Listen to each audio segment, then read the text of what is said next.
امام حسن علیہ السلام کی مصیبتیں کہاں سے شروع ہوئی ہیں؟ آپ دیکھیں، نانا جا رہے ہیں بچپن میں چھوڑ کے، وہیں سے مصیبتیں شروع ہو جاتی ہیں۔ نانا چھوڑ کے جا رہے ہیں، اپنے نانا کی فرقت برداشت کی امام حسن۔ نانا کے کچھ دنوں کے بعد ماں اس دنیا سے جا رہی ہے، ماں کے اوپر جلتا ہوا دروازہ دیکھا ہے امام حسن نے۔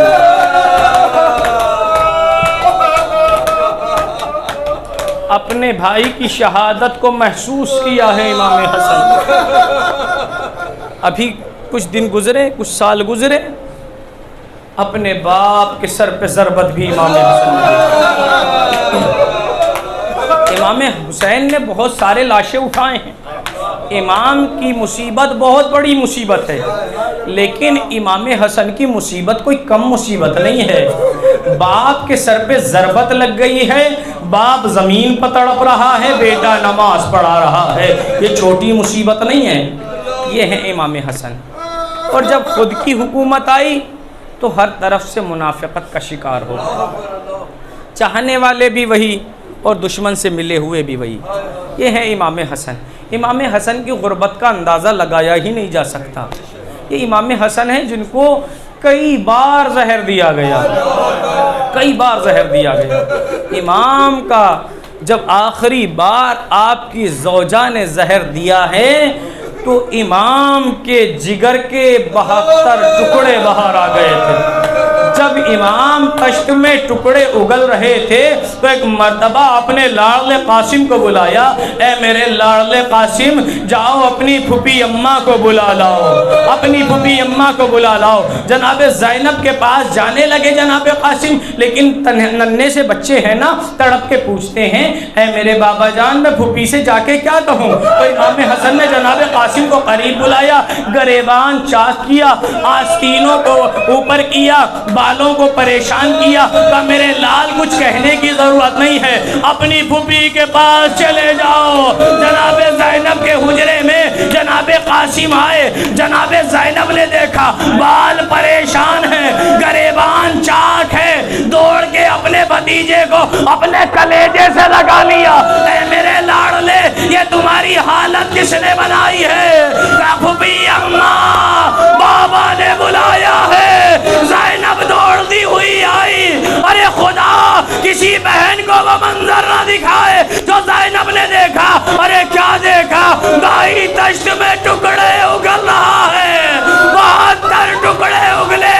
ارے زینب کتنی غریب ہے، ایک بھائی کو تشت میں 72 ٹکڑے اگلتے ہوئے دیکھا، ایک بھائی کو 3 دن کی بھوک و پیاس میں 72 لاشیں۔ اجرکم اللہ، تشت میں ٹکڑے اگل رہے ہیں، امام حسن رخصت ہو رہے ہیں۔ ایک مرتبہ کہتے ہیں، اے بہن زینب، ذرا ام فروا کو بلاؤ۔ جناب ام فروا کو بلا لیا۔ جب جناب ام فروا آ گئی، ایک مرتبہ کہتے ہیں، لو یہ تعویذ قاسم کے بازو میں باندھو، اور جب سب سے زیادہ مصیبت آ جائے تو بیٹا قاسم اس تعویذ کو کھول کے دیکھ لینا۔ امام حسن رخصت ہو رہے ہیں، مگر ذہن میں کربلا ہے، میرا بھیا اکیلا رہ جائے گا۔ اجرکم اللہ، امام حسن اس دنیا سے رخصت ہو گئے۔ امام کی بس اتنی سی خواہش تھی نا کہ نانا کے پہلو میں دفن کر دیا جائے، اس سے زیادہ تو کوئی خواہش نہیں تھی۔ غسل و کفن دیا گیا، جناب امام حسن کا جنازہ تیار ہوا اور جنازے کو لے کے چلے۔ کتنے ہی غریب سے غریب انسان کا جنازہ ہو، قبرستان لگ جاتا ہے، قبرستان سے واپس نہیں آتا۔ ارے میرا غریب امام، امام کا تابوت چلا، سفید کفن میں چلا، ادھر سے تیروں کی باریں، امام کے جسم میں تیر بے بس ہو گئے۔ آئے نبی کے نواسوں کی غربت، ایک کے جسم میں تیر بے بس ہو گئے، ایک کا لاشا بھی روبا۔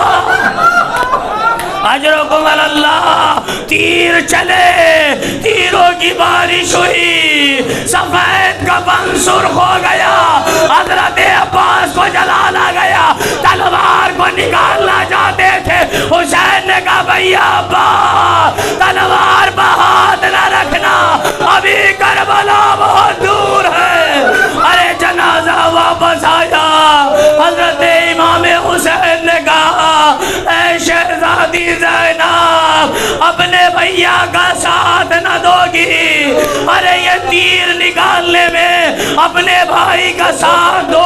امام حسن تیر نکالتے جاتے ہیں، روتے جاتے ہیں، جناب زینب تیر نکالتی جاتی ہیں، مجلس تمام ہو رہی ہے، امام حسین تیر نکالتے جاتے ہیں، روتے جاتے ہیں، جناب زینب تیر نکالتی جاتی ہے، روتی جاتی ہیں، اور حسرت بھری نگاہوں سے اپنے بھائی حسین کو دیکھتی جاتی ہیں۔ اے بھیا آج میں امام حسن کے جنازے سے تیر نکال رہی ہوں، مگر میرے بھیا کربلا میں آپ کے جنازے سے نہ نکال پاؤں گی، اے بھیا مجھے معاف کر دینا، چونکہ آج زینب کے ہاتھ کھلے ہوئے ہیں، مگر کربلا میں زینب کے ہاتھ بندھے ہوئے ہیں۔ اللہ لعنت اللہ علیہ وسيعلم الذين ظلموا أي منقلب ينقلب۔